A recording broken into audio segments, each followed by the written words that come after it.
So, Assalamualaikum warahmatullahi wabarakatuh. Welcome to my very first virtual class with social 10th grade and also language 10th grade students. So here's I am Bu Yunita. Kalian bisa panggil saya Bu Yunita. I'm in the charge of teaching English literatures for social and language students, especially for 10th grade. Basically, before we start our teaching and learning process, before we start our class, I would like to give you a little bit introductions that are related with our how we are going to conduct our class virtually using Teams. Jadi biar kedepannya kalian akan lebih terbiasa. What you should do first when you are in my schedules. The first one, the one that you need to do here is open your Teams. You should check is there any post that I have already posted in your class or not. Basically, in every meetings I will give you posts that contain some information related with the topic discussions that we are going to have in the teaching and learning process later ya. Jadi yang pertama kalian perlu lakukan adalah cek Teams kalian apakah saya sudah meng-post informasi berkaitan dengan how we conduct our class. Jadi kalian biasanya yang perlu kalian lakukan adalah doing absency first. Jadi saya akan memberikan, I will provide a link that will help you to give a track record of your present in my class. Jadi kalian absensi dulu di link. After that, kalian download di UKBM. Jadi setiap KD kalian akan mendapatkan 1 UKBM. So here's, kita di sini ada 9 kompetensi in the whole semesters, and in the first semester here's we are going to learn about 5 competencies. Jadi kita akan belajar 5 kompetensi atau 5 KD. Nah, KD yang pertama akan kita pelajari yaitu adalah form filling. Nah, targetnya form filling ini akan kita selesaikan sekitar 2-3 pertemuan. So, untuk the first meeting we are going to spend our time to understanding and also learning, getting a background knowledge about form filling through the video learning. Kita akan belajar memahami apa itu form filling melalui video yang akan saya buat ini with a short and also exact explanations. Terus pertemuan yang kedua, kalian bisa mulai melakukan doing some tasks that I have already provided in the UKBM. Kalian boleh mulai mengerjakan task-task yang akan saya minta kalian untuk kerjakan di rumah, yang kira-kira waktunya kurang lebih mungkin 2 minggu untuk menyelesaikan task yang ada di UKBM ini sebelum kalian masuk ke pertemuan 3, yaitu melakukan penilaian harian atau ulangan. Jadi the requirements of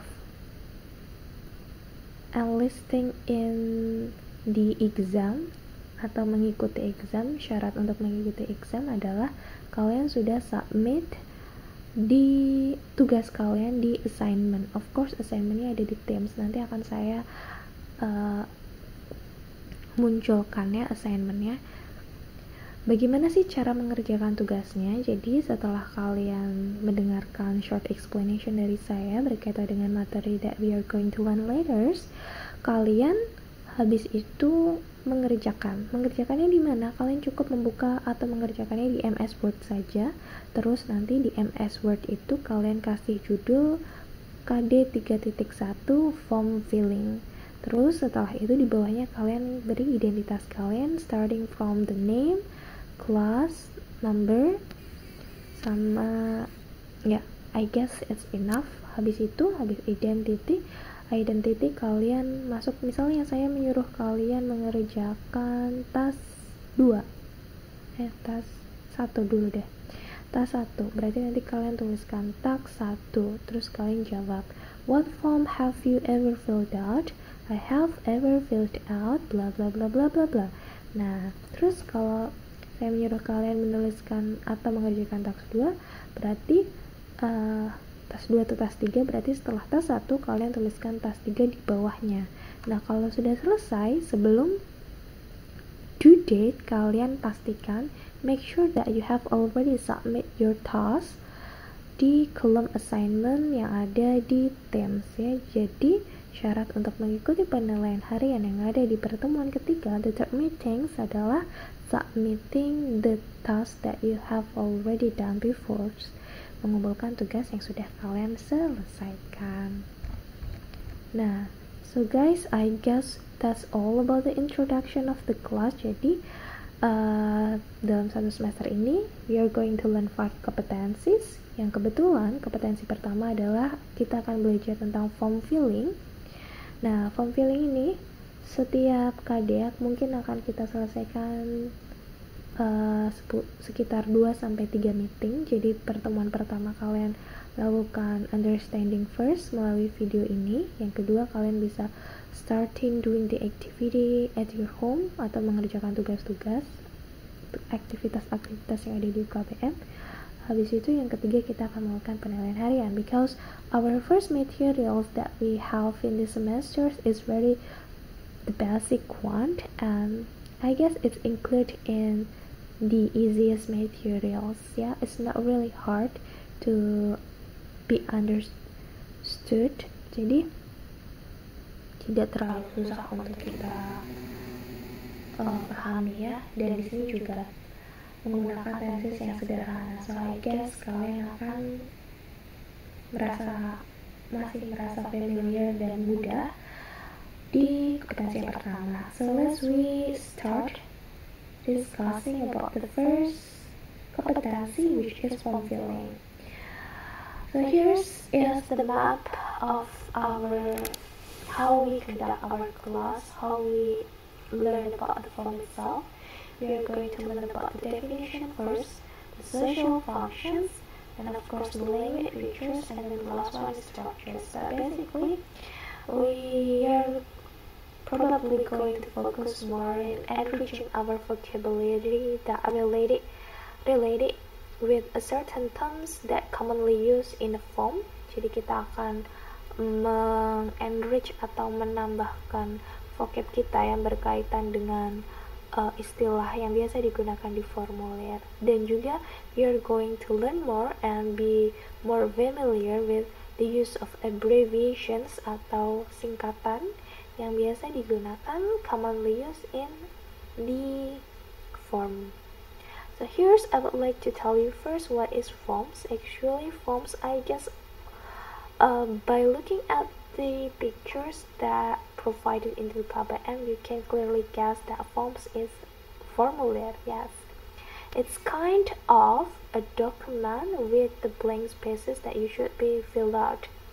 Jadi form adalah formulir atau dokumen yang berisikan blank spaces, banyak sekali blank spaces, kolom-kolom kosong that should be fulfilled atau yang harus diisi. Biasanya diisinya ada some requirements like the capital letters, atau harus menggunakan angka, atau harus menggunakan huruf kecil, tidak boleh memakai pensil. Those are requirements that usually we find out in the form ya. Terus kita juga akan belajar social function of the form. So basically fungsinya the social function of forms itu apa sih? Probably it make the people easier in collecting the data. Jadi form ini fungsinya bukan mungkin, tapi memang mempermudah kita or make not only people, but it can be an instancy, a certain instancy atau a company to collect a certain data, untuk collecting data, mempermudah mereka mengolah data. Mungkin ketika kalian besok sekolah, kalian juga akan melakukan survei dengan membuat form-form. Nah, language features-nya biasanya apa dan seperti apa? Let's we find that together ya. When there are so many kind of forms, kalau kalian lihat di sini, pasti form ini berkaitan dengan apa? Dengan bank ya, dengan uang. Di sini ada yang namanya slip setoran. In English, we call it as a deposit form atau formulir deposito yang biasa kalian temukan di bank. Formulir, if you're talking about the form, if I ask you where you could easily find those kind of form, di mana sih kalian biasanya menemukan formulir dengan mudah? Pasti biasanya kalian akan temukan di bank. Terus di mana lagi? Di train stations atau di online ticketing. Kalian kalau membeli tiket online juga mengisi ya, mau itu langsung atau online pasti mengisi. Terus when you register in a certain company or school, kalian juga pasti menuliskan atau mengisikan formulir. Nah, kalau ini namanya deposito, ini namanya adalah withdrawal. Withdrawal ini berarti kalian melakukan apa? Kalau deposito kita kan menabung ya, tapi kalau withdrawal di sini kita melakukan penarikan. Nah, ngomong-ngomong tentang form, I guess here you have already seen some words or some terms that are related with the formulir itself that you commonly find in a certain bank, kayak withdrawal. Withdrawal kan masih terdengar asing atau tidak biasa kita gunakan bahasanya untuk kegiatan sehari-hari ya, karena memang digunakan untuk dunia perbankan. Kalau withdrawal ini artinya adalah penarikan. Ketika kamu mau ambil tarik tunai, ini namanya withdrawal. Di sini ada account number. Account number di sini berarti nomor akun kalian atau mungkin nomor rekening kalian, bukan akun kayak akun Yahoo atau akun Gmail ya, tapi di sini adalah kalau if you're talking about a certain context, berarti artinya juga disesuaikan dengan konteks tersebut.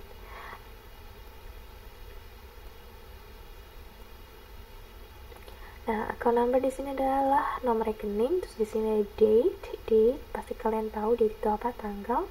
Di sini ada name, di sini ada signatures atau tanda tangan atau nama terang. Di sini adalah the money bank, nama banknya. Di sini ada amount. Amountnya itu adalah jumlahnya, biasanya dituliskan dalam bentuk angka. Ini kolom dollars, ini kolom cents-nya. Di sini kalian bisa perhatikan a certain words that rarely you hear before. Jadi kalian perhatikan apakah ada kata-kata atau a certain tones, a certain dictions, kata-kata yang masih jarang kalian dengar. Nah, kalau sudah kalian pahami, jadi tahu maknanya apa, kalian boleh tuliskan di note kecil. Jadi kalian akan selalu bisa enriching your vocabulary atau menambahkan vocab kalian. Nah, di sini di task 2 there are so many informations that you can read by yourself. Di sini adalah there are many times when you are asked to fill in the form. Kapan sih kalian diminta untuk mengisi formulir? Yaitu ketika yang pertama adalah applying for a passport, when you are making a passport. Yang kedua adalah applying for a driving license, ketika kalian membuat SIM atau surat izin berkendara mengemudi. Yang ketiga adalah applying to join a library or club. Jadi later, kalau if you are asked to join a certain namanya apa ya? Namanya adalah extracurricular. Pasti kalian kan diminta untuk menuliskan atau applying a formulir dulu ya. Yang keempat adalah applying for a job. Ketika kalian mencari pekerjaan, ketika when you want to apply in the certain company, pasti kalian akan menuliskan formnya dulu tentang data diri kalian dan juga tentang berkaitan dengan positions that you are applying atau posisi yang kalian daftar. Nah, di sini ada beberapa tips yang bisa kalian pahami ketika kalian mengisi formulir. The first one adalah, it's good to keep all the information you might need together so you can find your personal details quickly and easily. Jadi, before you start to fill the form, atau sebelum kalian mengisi formulir, it's better to akan bagus apabila kalian mengumpulkan dulu data-data yang sekiranya kalian perlukan. Jadi ketika kalian menuliskan formulir, kalian tidak akan kesusahan, tidak akan spend time terlalu banyak waktu, karena sudah dikumpulin semua. Misalnya dari nomor KTP-nya sudah disimpan, aktanya sudah disimpan, atau kartu rekeningnya sudah disimpan. Jadi kalian kalau perlu tinggal buka-buka saja, tidak perlu mencari-cari lagi. Jadi kalian akan save the time. Yang kedua adalah make a copy of the form so that if you make a mistake you can start again. Nah, jadi ketika kalian mengisi formulir, kalau bisa ambil lebih dari satu, misalnya 2. Jadi ketika salah, kalian tidak harus pergi ke tempat semula lagi. Misalnya kalau jauh kan you will spend so much time ya, jadi kalian tinggal pakai cadangannya. The third one adalah read the form carefully before you write anything. Nah, biasanya mostly people will make a mistake because they didn't read the form first. Jadi mereka langsung isi, ternyata kolom yang mereka isi itu harusnya di kolom oleh pihak bank, bukan pihak kita. Nah, it's really important to read first at everything you need and you want to do. Jadi membaca itu adalah hukumnya wajib sebelum kalian melakukan sesuatu. Tidak hanya ketika menuliskan formulir ya, ketika kalian belajar juga seperti itu. Jadi baca dulu, kalau belum paham baru bertanya. Yang selanjutnya adalah you might not need to fill in everything. Kadang ada beberapa blank spaces yang memang it's not our obligations to fill that blank space. Jadi bukan kewajiban kita untuk mengisi blank spacesnya tersebut. Mungkin blank spacesnya ditujukan untuk yang mengisi adalah pihak banknya, atau pihak sekolahnya, atau pihak company-nya. Jadi we don't have any obligations to fill it out everything in our formular. Selanjutnya adalah if there is something on the form you don't understand, ask for help. Nah, kalau ada yang tidak dimengerti, jangan lupa bertanya. And then the last one adalah often the information you need to give on the form is the same. Once you get to filling the forms, they will all become yours. Jadi biasanya informasi yang kamu perlukan untuk mengisi formulir itu sama. Jadi kan seputar nama, mungkin nomor KTP, alamat. Nah, kalau kalian sudah terbiasa mengisi formulir, kedepannya pastikan lebih mudah karena lama-lama sudah hafal. So that's all background informations or background knowledge that related with the form. Next, we are going to learn more about the structures that commonly used in a formular. Biasanya di formulir kita akan menuliskannya dengan capital letters. Kalau di box-box seperti ini, kita biasanya it's better to use block letters. Block letters adalah semua alfabetnya dituliskan dalam bentuk capital letters atau huruf besar. Jadi biasanya kalau dituliskan dalam kotak-kotak kayak gini, it's better to use block capitals. Jadi block capitals adalah huruf besar, or block letters adalah huruf besar. Nah, di sini kita akan belajar juga some terms or some dictions that commonly found in the forms. Di sini ada surname, ada first name, ada address, and ada date of birth. Apa sih itu surname? Apa itu first names? Let me find it out together.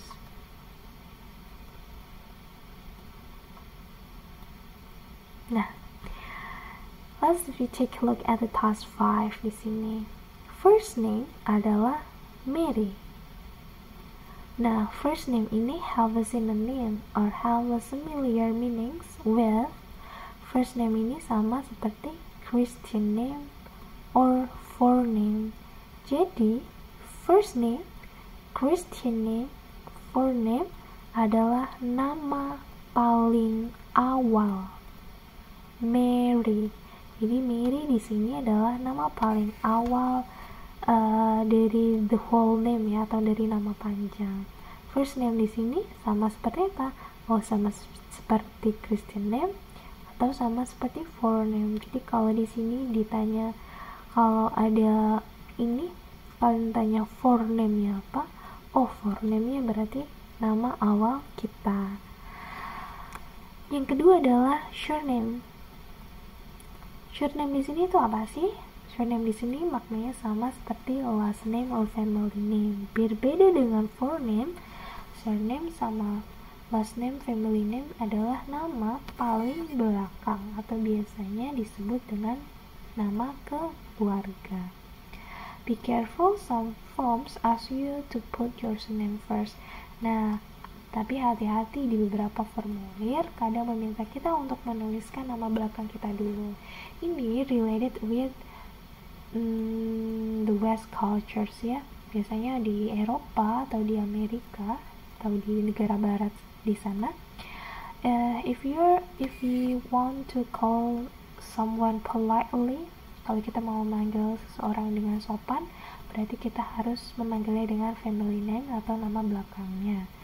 Kalau di Indonesia kan tidak terlalu berpengaruh ya, karena mau sopan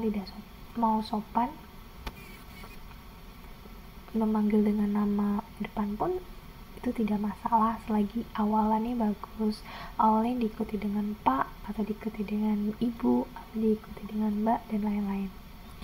Jadi first name, Christian name, forename itu sama, yang sama-sama nama depan, sedangkan surname, last name, and family name adalah nama belakang. Address semua juga tahu ya, artinya adalah alamat.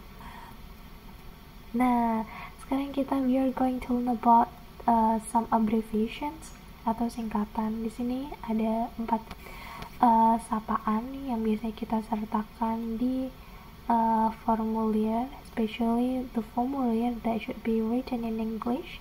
Di sini ada 4 dan cara membacanya pun berbeda-beda. Tapi I believe kalian pasti sudah sangat familiar dengan the first abbreviation here atau satu singkatan awal di sini. Ini kita baca sebagai Mr.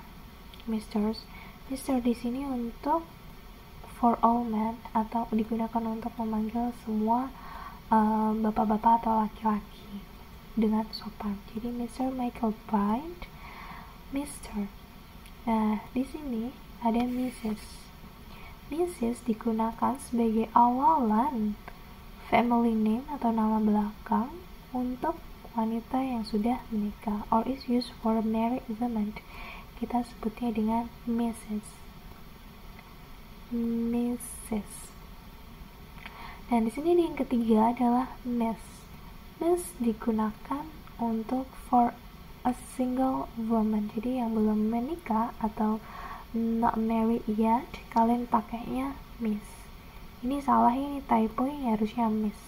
Miss used for a single woman. Nah, MS ini bacanya apa? MS ini bacanya Anes. Anes, bukan Amis ya, tapi Anes. Anes ini digunakan untuk semua wanita. Misalnya kalian tidak tahu whether she's married or not, dia sudah menikah atau belum, atau kalian mau playing safe atau mau aman dan sopan, kalian bisa pakai MS. MS digunakan untuk semua wanita mau menikah atau belum menikah, kalian bisa pakai MS. Ini lebih safe ya. Nah, kalau telepon atau phone semuanya sama, ditulisnya telepon or phone. It means contact number. The next one is a date of birth. Date of birth adalah when you were born atau kapan kamu lahirnya, tanggal berapa. And the OB is the initial of each word, date of birth. Jadi date of birth ini biasanya disingkat sebagai DOB. And then the next one adalah signature. Signature adalah how you write your first and your last name together. Your signature is unique and you are the only person in the world who write your name in that way. Jadi signature di sini adalah tanda tangan. You send a letter or form or exchange.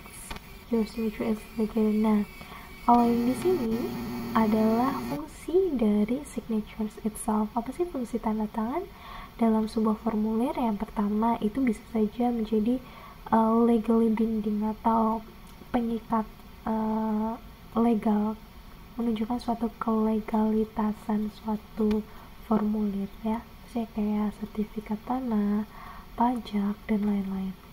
Yang kedua adalah apabila kamu agreeing to conditions of the form, apabila kamu menyetujui syarat-syarat yang berlaku. Misalnya kalian mengisi undian berhadiah, terus kamu tanda tangan di situ, berarti kamu sudah setuju dengan semua persyaratan undian tersebut. The next one adalah you are stating that the information you are giving is true, atau di sini kalian biasanya melakukan tanda tangan, membubuhkan tanda tangan di surat pernyataan. Misalnya surat pernyataan berkelakuan baik, kalian bisa tanda tangan yang artinya adalah stating information you are giving is true. Informasi yang kamu berikan itu benar dan kamu taruh tanda tangan di situ. That means you are right. The next one adalah you may want to take some time to practice your signatures, karena memang tidak semua orang bisa membuat signatures yang bagus ya. Seperti saya sampai sekarang pun signaturesnya gitu-gitu aja. Nah, di sini adalah contoh dari first name. Masih ingat nggak? First name itu sinonimnya adalah Christian name or family. Bukan family. Forename, Christian name atau first name itu adalah nama awal, dengan surname adalah nama belakang atau family name atau last name. Title-nya ini ada Mr., Mrs., Miss, dan MS. Address adalah alamat, telepon adalah telepon, ini adalah contact number, and date of birth ya. Nah, di sini adalah contoh application form. Ini datanya. Nah, di sini kalian akan memetakan apa itu first name-nya, apa itu surname-nya berdasarkan dengan data yang sudah ada di task 7. Nanti saya akan minta kalian untuk mengerjakan ini, but it's still later, masih nanti. Nah, kalau di sini you are asked to match the words with that mean the same. Jadi kalian harus mencocokkan dengan yang artinya sama. Misalnya di OB, berarti di OB pasangannya dengan date of birth gitu. Gender pasangannya dengan apa ya? You should find it out by yourself. And then next one adalah complete the word. Biasanya if you are asked to fill a certain forms out atau disuruh mengisi formulir, pasti kan ada yang di singkat-singkat. Nah, itu kita sebut sebagai abbreviations atau singkatan. Di sini tel itu singkatan dari apa sih? Kalian di sini bisa tuliskan telepon. Nung itu singkatan dari apa? Oh, nung means number. Nah, begitu pun dengan mod, M, F, and RD. So there's an explanations that you can tell later.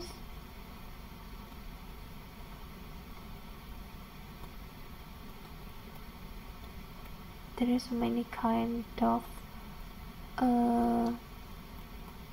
formula that you can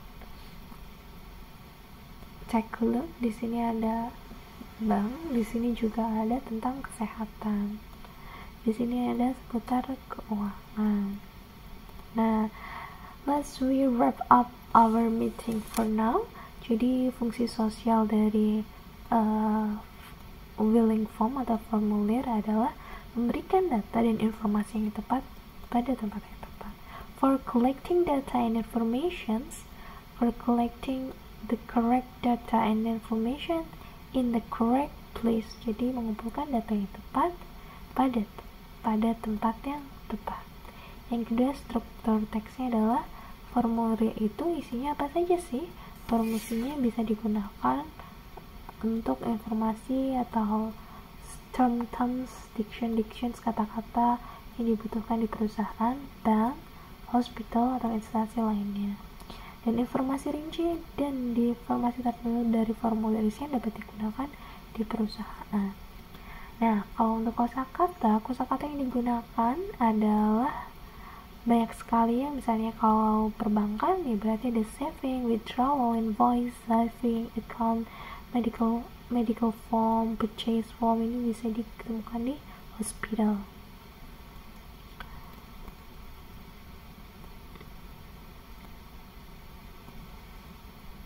Nah, biasanya kalau mengisi formulir itu ada dua tipe.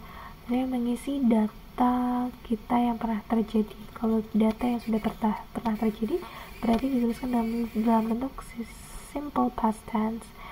She-nya sebagai subjek, completed-nya adalah sebagai verb to atau verb 2.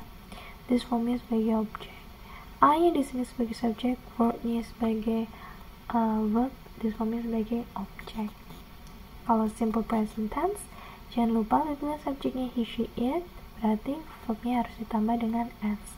Sinta feels excited. Tapi kalau subjeknya I read the verse, verbnya tidak perlu diberikan s atau es. I read the newspaper every morning. I think that's all about filling form. Nah, sekarang di sini saya akan memberitahu kalian mana saja yang harus kalian kerjakan di rumah. Yang pertama adalah saya akan meminta kalian mengerjakan task 7.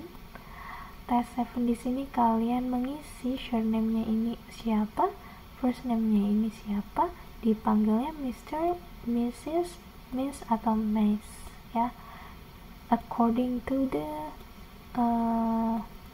text above. Ini adalah task pertama dikerjakan di MS Word, adalah task 7.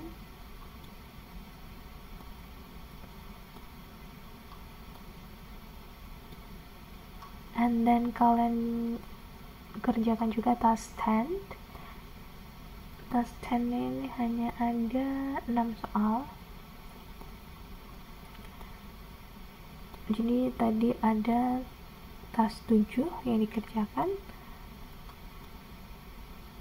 Setelah itu ada task 8 juga dikerjakan ya. Digabungkan dan juga dikompletkan katanya. Task 7, 8, 10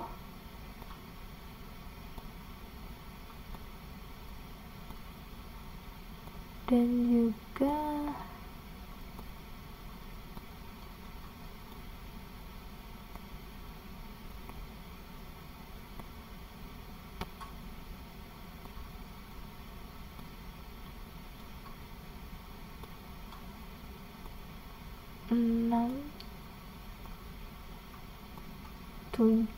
tugasnya 7, 8, 10.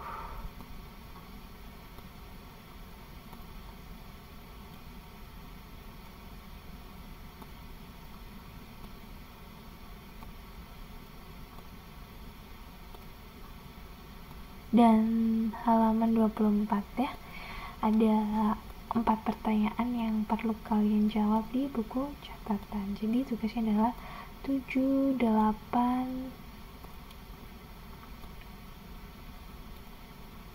tas 7, 8, 10 dan juga halaman terakhir. Jadi ada 4 tugas yang perlu kalian selesaikan selama 2-3 minggu ke depan. So that's all that I can tell you. I can explain to you. I hope you get something from today's meeting and activity. I'll see you on the next meeting. Goodbye. Wassalamualaikum warahmatullahi wabarakatuh.